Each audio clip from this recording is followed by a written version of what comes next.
My sister stole my fiancé 1 week before my wedding, but what happened at the ceremony left 400 people completely speechless. My name is Pillabone. I'm 32 years old. And for 3 years I believed Ethan was the man I would spend the rest of my life with.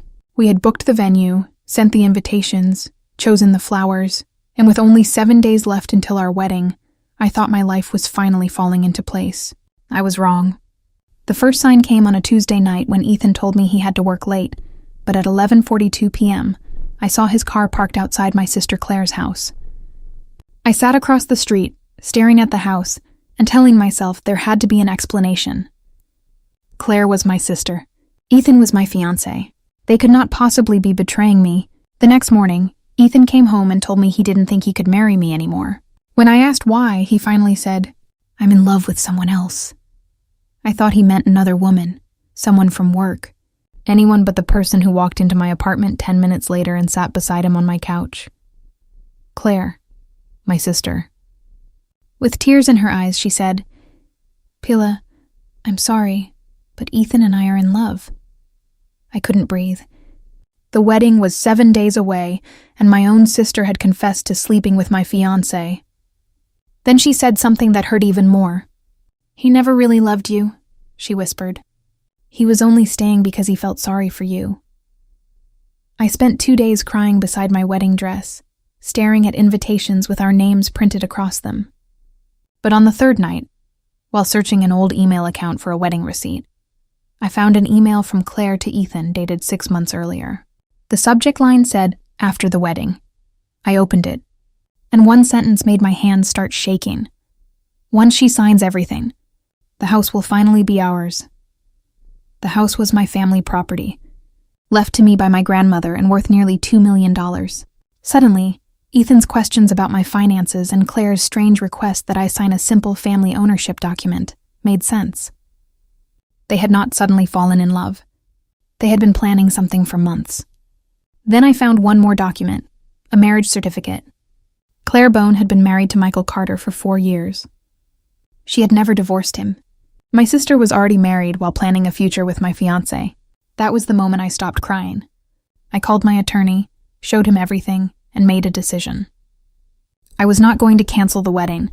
I was going to let them believe they had won. 7 days later, 400 guests filled the church. Ethan stood at the altar, confident that I had forgiven him.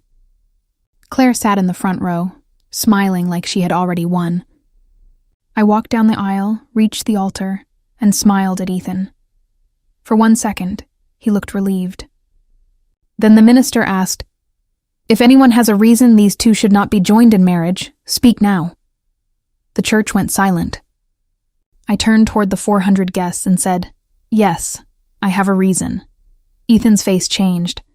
I pulled a folder from my bouquet.